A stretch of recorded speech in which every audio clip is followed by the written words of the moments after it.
Hello everyone, आप सब कैसे हैं? मैं उम्मीद करता हूं कि बहुत अच्छे होंगे और अपनी पढ़ाई को बहुत अच्छे से कर रहे होंगे।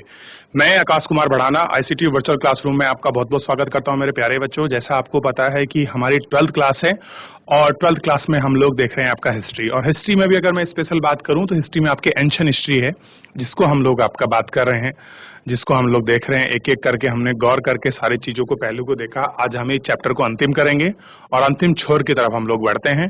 तो उससे पहले किसी बच्चे का कोई डाउट, कोई क्वेरी हो तो आप मुझसे पूछ लीजिए, नहीं तो हम चलते हैं सीधा डिजिटल बोर्ड की तरफ। ध्यान दीजिए मेरे प्यारे बच्चों, जैसा आपको पता है कि हम इसमें जो है आपका सबसे पहले हम ये सारी चीजों को इसमें गौर करके एक एक करके इन सारी चीजों को अच्छे से पढ़ चुके हैं, इनको देख चुके हैं, इनको परिभाषित हम लोग वापस कर चुके हैं। एक एक करके हमने इन सारी चीजों को आपको देख लिया, इन सब चीजों को हमने गौर करके आपका बात भी करी थी। क्लियर है? तो सारे नगर, दुर्ग वगैरह जो आपके किले हैं, इन सभी चीजों को हमने गौर करके बहुत महत्वपूर्ण तरीके से एक एक करके इनको सबको हमने आपका देख लिया और इन पर हमने आपका बात भी कर ली थी। तो ऐसा बहुत सारी चीजें हैं। सीधे चलते हम लोग अपने पॉइंट की तरफ, जो हमारा मेन आज का, जहां से हम लोग अपना लेक्चर को प्रारंभ करने वाले हैं। तो आपको याद होगा मेरे प्यारे बच्चों, तो सबसे पहले आज हम लोग इसी में क्या शुरू करने वाले हैं, ध्यान दीजिए। आपका याद है आपको?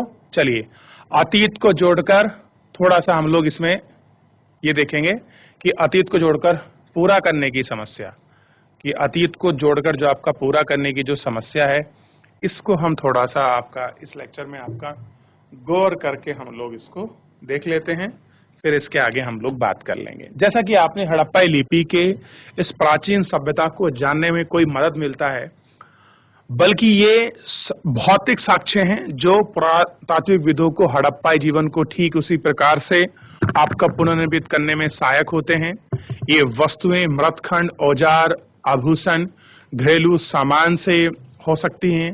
कपड़ा, चमड़ा, लकड़ी और सरकंडे जैसे जैविक पदार्थ सामान्य आपके सड़ जाते हैं। देखिए, चाहे आपका चमड़ा हो, आपका सरकंडे हो, लकड़ियां हो, ये सब चीजें क्या हैं, आपकी जैविक होती हैं और समय के साथ ही कुछ समय बाद आपका गल जाती हैं। जबकि जैसा आपका मृत भांड हो गया, औजार हो गए, आभूषण हो गए, घरेलू सामान, ये कुछ टाइम तक शायद बच सकते हैं। ठीक है? विशेष रूप से उष्णकटिबंधीय क्षेत्र में जो वस्तु बची थी वे पत्थर और पक्की ईंट थी। कहाँ बची थी? उष्णकटिबंधीय क्षेत्र है जहां पर ये वस्तुएं कैसी थी जो आपकी बच गई थी। इनको थोड़ा सा हमको देखना है कि ये ऐसे क्षेत्र हैं जहां पर ये चीजें बच गई थी। कहाँ? उष्णकटिबंधीय जो आपका रीजन है। यह भी याद रखना आवश्यक है कि केवल टूटी हुई अथवा अनुपयोगी वस्तु ही फेंकी जा सकती थी। अन्य वस्तुएं संभवतः पुनः चक्रित की जाती हैं। परिमाण स्वरूप जो बहुमूल्य वस्तुएं अक्षत में मिलती हैं, जो वे अतीत में खोई हुई हैं, फिर भी संचय का पश्चात कभी दोबारा प्राप्त नहीं की गई। अन्य शब्दों में कुछ खोजें प्रारूपिक की बजाय संयोगिक हैं। कुछ ऐसे हैं जो आपका प्रारूप से होनी चाहिए, लेकिन वो संयोग है एकमात्र जो हमको वहां कुछ आपका इसमें बहुत सारी चीजें हैं जो हमको आपका देखने के लिए इसमें मिल जाती हैं। तो हमको इन चीजों पर भी थोड़ा सा गौर करने की आवश्यकता है, इनको देखने की। 11.1 आपका हम लोग इसका क्लासिफिकेशन हम लोग करेंगे। तो पुरा वस्तुओं की पुनर्प्राप्ति पुरातात्विक उद्यम की आरंभ मात्रा है, कि जो आपका पुनर्प्राप्ति है, उस पुनर्प्राप्ति के लिए हम लोग आरंभिक चीजों को देखते हैं। इसके बाद पुरातात्विक विदों ने अपनी खोज को वर्गीकृत करते हैं। वर्गीकरण का एक सामान्य सिद्धांत प्रयुक्त पदार्थ जैसे पत्थर, मिट्टी, धातु, अस्थि, हथरदांत आदि का संबंध होता है। दूसरा और अधिक जटिल और उनकी उपयोगिता के आधार पर है। पुरातात्विक विदों को यह तय करना पड़ता है कि उदाहरणतः कोई पुरा वस्तुआ एक औजार है या एक आभूषण, या फिर दोनों, अथवा अनुष्ठानिक प्रयोग है। इस प्रकार की चीजों को हमको क्या करना पड़ता है, इन सारी चीजों को आपका जो है इसमें हमको देखना पड़ता है और इन पर हम लोगों को बात भी करनी होती है। ठीक है? किसी पुरा वस्तुओं की उपयोगिता को समझना अक्सर आधुनिक समय में प्रायोगिक वस्तु और उनकी समानता पर आधारित होता है। मन के चक्कियां, पत्थर के फलक और पात्र इसके स्पष्ट उदाहरण हैं। क्या कह रहे हैं आप? बहुत स्पष्ट रूप से इनको एग्जाम्पल जो है आपका समझ सकते हैं और हम इनको आपका देख भी सकते हैं। क्या कह रहे हैं? पुरातात्विक विद किसी पदार्थ की उपयोगिता को समझने का प्रयास उसके संदर्भ के परीक्षण के माध्यम से करते हैं कि उसको समझने का जो आपका प्रयास है क्या है, और इसी के माध्यम से हम लोग आपका करते हैं, जिसमें वह मिली थी और क्या वे घर में गई थी, नाले, घर, कवर इत्यादि, भट्टी, सारी बहुत सारी चीजें हैं जिनका अध्ययन क्या करते हैं हम लोग, इसी के माध्यम से आपका क्या करते हैं, हम इसमें अपना अध्ययन करते हैं, और इसमें हम लोग आपका जो है रिसर्चेस भी हम लोग इसमें करते हैं, जिसमें वह मिली थी। इन चीजों को हम लोग आपका देखते हैं। कह रहे हैं कभी कभी पुरातात्विक विधों को अप्रत्यक्ष साक्ष्यों का सहारा लेना पड़ता है। जो आर्कियोलॉजिकल डिपार्टमेंट के लोग हैं वो इनडायरेक्टली बहुत सारी चीजों को ऐसे स्टडी करते हैं जो हम इनडायरेक्टली उनको देखते हैं। डायरेक्टली बेसिस पर तो हमको वो चीजें क्लियर नहीं होती, लेकिन इनडायरेक्टली रूप जो है उसको हम लोगों को वो थोड़ा सा उसमें गौर करना पड़ता है, और गौर करके हमें एक एक चीजों को सारा गौर करके हम उन पे आपका देखते हैं कि ये चीजें क्या हैं और किस प्रकार से हमको दिखाई देती है। इन पर थोड़ा सा हम लोग आपका बात करते हैं। एग्जाम्पल के लिए हाल ही की कुछ हड़प्पा स्थलों में कपास के टुकड़े मिले हैं, पर पहनावे के लिए विषय में जानने के लिए हमें अप्रत्यक्ष साक्ष्यों के जैसे मूर्ति का चित्रण भर पर निर्भर रहना पड़ता है। इनडायरेक्ट अगर हम एविडेंस की बात करें, कुछ हमारी जो आपकी मूर्तियां हैं उन मूर्ति पर हम लोगों को इनडायरेक्टली आपका क्या करना पड़ता है, डिपेंडेंट आपका रहना पड़ता है। एक छोटी सी इमेजेस हमारे सामने है, आप इसको थोड़ा सा गौर करके जो है अच्छे से एक बार आप देख लीजिए, इसको बात कर लीजिए, और फिर हम लोग इन सभी को आपका गौर करके हम लोग एक एक करके इनको अच्छे से आपका देख लेंगे और इन पर बात करेंगे। क्लियर है बच्चों? चलिए एक बार इसको देख लीजिए, फिर आगे बढ़ते हैं। आगे बढ़ के हम लोग इसमें बात करेंगे। पुराविदों को संदर्भ में रूपरेखा को विकसित करना पड़ता है। हमने देखा है कि पहली प्राप्त हड़प्पा मोहर को तब तक नहीं समझा जा सकता जब तक पुराविदों को समझने के लिए सही संदर्भ नहीं मिलता। कह रहे हम इनको सही रूपरेखा में तब तक हम इनको विकसित नहीं कर सकते, इनको नहीं समझ सकते, जबकि हड़प्पाई सभ्यता की जो मोहर हैं इनको अच्छे से नहीं समझा जाता। सांस्कृतिक अनुक्रम में वह मेसोपोटामिया में खोज की तुलना में दोनों का जो संबंध है स्पष्ट रूप हमें दिखाया गया है। दूसरा है 11.12 व्याख्या की समस्या हम लोग करेंगे। पुरातात्विक व्याख्या की समस्या संभवतः सबसे अधिक धार्मिक प्रथाओं के पुनर्निर्माण को प्रयासों में सामने आई है कि जितने भी चीजें हैं धर्म का जो आपका पुनर्निर्माण है उसको समझने के ही चीजें हमारे सामने आई हैं।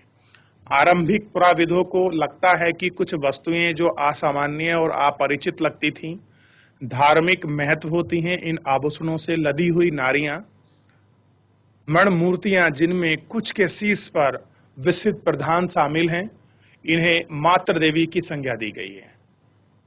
पुरुषों की दुर्लभता पत्थर से बनाई गई थी।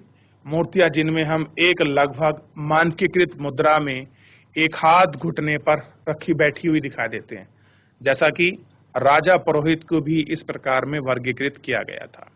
एक आपको मुद्रा में बैठा हुआ एक व्यक्ति आपको दिखाई देगा, कह रहे हैं वो राजा पुरोहित है। ठीक, अंतोदस्ती की संरचना और अनुष्ठानिक महत्व माना गया है कि कुछ न कुछ ऐसा अनुष्ठानिक महत्व हो रहा होगा। इसमें विशाल स्नानागार, कालीबंगा और लोथल में मिली वेदिकाएं सम्मिलित हैं।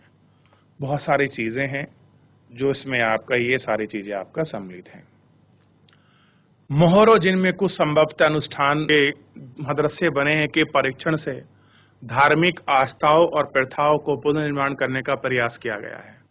कुछ अन्य जिन पर पेड़ उत्कीर्ण हैं मान्यता के अनुसार प्राकृतिक पूजा के संकेत देते हैं। अब देखिए कहीं पर अगर धार्मिक कुछ आपका मूर्ति वगैरह में कोई चीज ऐसी मिली है धार्मिक स्थानों को दिखा रही है, हमने कह दिया कि धार्मिक अनुष्ठान से आपका जुड़ी चीजें आस्था से हैं। कहीं पर हमको कुछ अगर आपको मिला है, मान लीजिए कुछ आपका वृक्ष इत्यादि हमको मिल जाता है, तो ये हमको पूजा के संकेत देते हैं। और मोहरों पर बनाए गए कुछ जानवर जैसे कि एक सींग वाला जानवर जिसमें आमतौर पर एक सिंगारी कहा जाता है, कल्पित तथा संगीत हैं। जो कुछ मोहरे एक आकृति में आपका पथली मारकर योग के रूप में बैठा दिया गया है, और कभी कभी जिसे जानवर से आपका घिरा हुआ आपका दर्शाया गया है। आघात शिव अथवा हिंदू धर्म के प्रमुख देवताओं में से एक आरंभिक रूप की संज्ञा दी गई है। इसके अतिरिक्त पत्थर का शंक्वाकार वस्तु को लिंग के रूप में आपका वर्गीकृत किया गया है। हड़प्पा धर्म के कई पुनर्निर्माण इस अनुमान के आधार पर किया गया है कि आरंभिक तथा बाद में परंपराओं की मान्यताएं समान होती हैं। ऐसा इसलिए है क्योंकि अधिकांश पुराविद ज्ञात और अज्ञात की ओर बढ़ते हैं, वर्तमान के अतीत की ओर। हालांकि यह नीति पत्थर की चक्कियों और पात्रों को संबंध युक्त हो सकती है, लेकिन धार्मिक परिवर्तक के संगत रूप में नहीं हो सकती। उदाहरण के लिए आग शिव मोहरों को देखते हैं जो प्राचीन समय की हैं, और सबसे पहले आरंभिक धार्मिक ग्रंथ लगभग 150 कह रहे हैं कि आरंभिक धार्मिक ग्रंथ जो है आप जिन पर बेसिकली बात करेंगे, सबसे आरंभिक धार्मिक ग्रंथ है लगभग 1500 से 1000 ईसा पूर्व के बीच के रूप में रुद्र नामक देवता का उल्लेख है, जो बाद में पौराणिक रूप से शिव के नाम से प्रसिद्ध हुए। पहली शताब्दी में ईसा पूर्व में अध्याय 4 में आप देख चुके हैं कि शिव के परिवर्तन से रुद्र को ऋग्वेद में ना तो पशुपति के रूप में कोई विशेष है, अब कह रहे हैं कि शिव के विपरीत रुद्र को ऋग्वेद में ना तो पशुपति, ना सामान्य रूप और विशेष रूप से मवेशियों को स्वामी, न ही एक योगी के रूप में दिखाया गया। दूसरे शब्दों में ऋग्वेद में चित्रण रुद्र के वितरण से मेल नहीं खाता है, कि ऋग्वेद में दिए गए रुद्र वितरण एक दूसरे से आपके मेल नहीं खाते हैं। क्या इनमें कोई संबंध था या कुछ विद्वानों ने इसको सुझाया है? थोड़ा सा एक बार इसको देख लीजिए।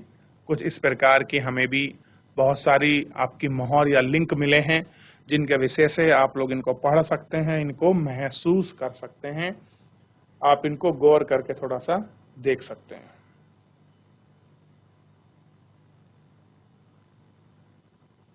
क्लियर है मेरे प्यारे बच्चों? थोड़ा सा इसको आप एक बार गौर करके आप इनको देख लीजिए और इसको थोड़ा सा एक बार बात कर लीजिए, तो आपको सारी चीजें थोड़ी सी अच्छे से क्लियर हो जाएंगी।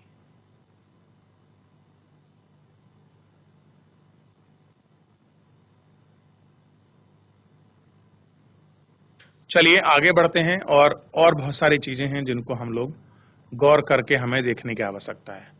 तो आग शिव की मोहर देख लीजिए। ये शिव की जो मोहर है, हमको थोड़ा सा इस फॉर्मेट्स में आपका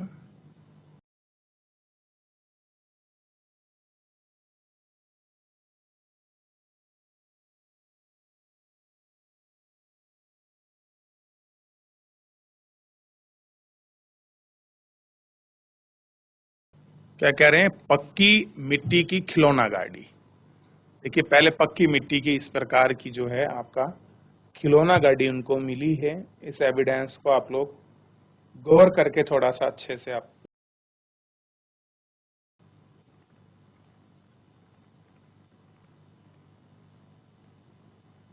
इसको अभी बाद में देखेंगे। सबसे पहले ये देखते हैं आरंभिक भारतीय पुरातत्व विभाग के कालखंडों को।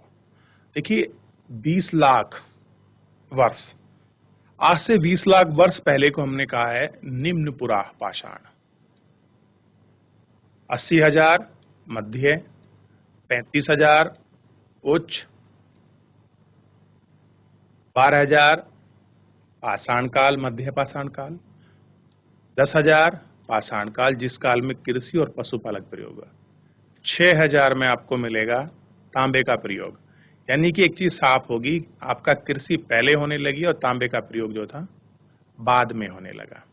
2,600 साल पहले हड़प्पा सभ्यता हमको कुछ अस्तित्व में आई होगी, और 1,000 साल पहले क्या हुआ, लोहे का हमको पता चला, और कैसे महापाषाण, महा मतलब बड़ा, पाषाण मतलब पत्थर के अंदर जो लोग थे उनको दफनाने की जो आपकी प्रथा थी, उसके विषय में हमको जानकारी मिलना शुरू हुई। उनके विषय में हम लोग आपका देखना शुरू कर लिए कि किस प्रकार से आप इनको देख सकते हैं।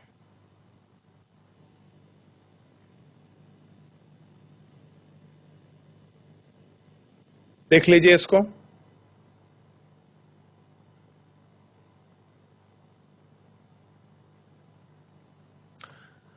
दूसरा इसमें काल रेखा क्रम है। हड़प्पाई सभ्यता के विकास के प्रमुख चरण हैं। हड़प्पाई मोहर्ग में आपका जो है बर्किंघम की एक रिपोर्ट आई थी 90th आपका सेंचुरी में, उसको हम लोग आपका देख पाए थोड़ा सा और हम लोग उस पर गौर भी कर पाए, ये बड़ी बात है।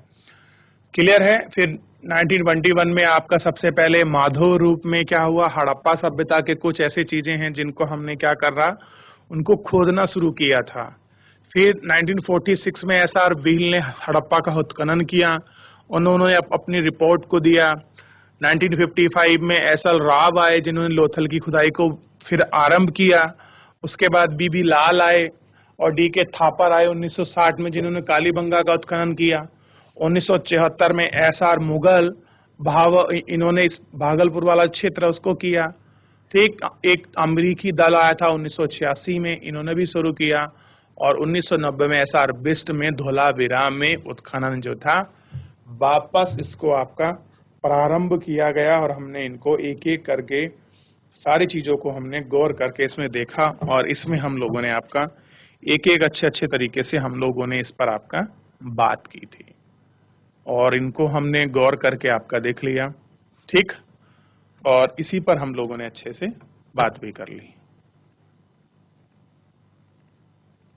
ठीक है, थोड़ा सा एक बार ना ये चित्र हमको है, आप कंकाल में देखिए किस प्रकार बर्तन रखे हैं, ये व्यक्ति की हड्डी मिली, हड़प्पाई में एक समाधान है, ये थोड़ा सा इसको देख लीजिए।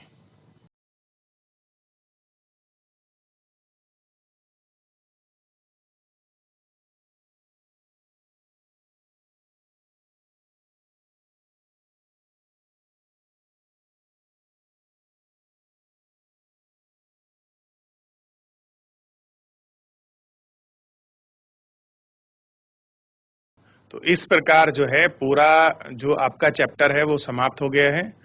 हम कल सबसे पहले इन जो आपके क्वेश्चन हैं हड़प्पा सभ्यता वाले शहर और उनकी पहचान, हमको सारे क्वेश्चनों को हम लोग लिखेंगे 150 शब्द में। फिर भी मैं आपको कहना चाहूंगा मेरे प्यारे बच्चों, कुछ भी ऐसा पॉइंट है जो आपको इसमें पूरे चैप्टर में समझ नहीं आया हो, कोई भी ऐसी चीज जिसको आप पढ़ना चाहते हैं, तो मेरे प्यारे बच्चों आप मुझसे लाइव जुड़कर चैट के माध्यम से अपनी क्वेरी को, अपने प्रश्न को आप मेरे तक भेज सकते हैं।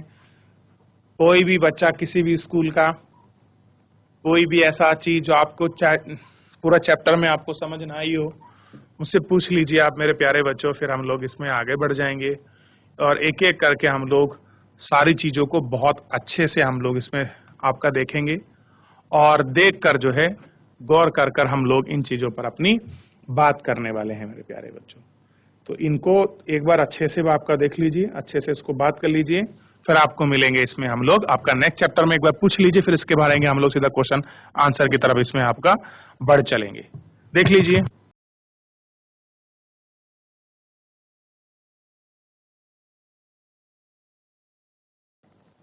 तो मेरे प्यारे बच्चों, आज का ये जो हमारा पूरा चैप्टर है हम लोग इसको पढ़ चुके हैं। कल हम लोग इसके जो क्वेश्चन आंसर हैं उस क्रम में आगे बढ़ेंगे। तो फिलहाल सभी बच्चे आप इसको बहुत अच्छे से घर से रिवीजन करके आइए, पढ़ के आइए, कोई डाउट बनता है मुझसे पूछ लीजिए।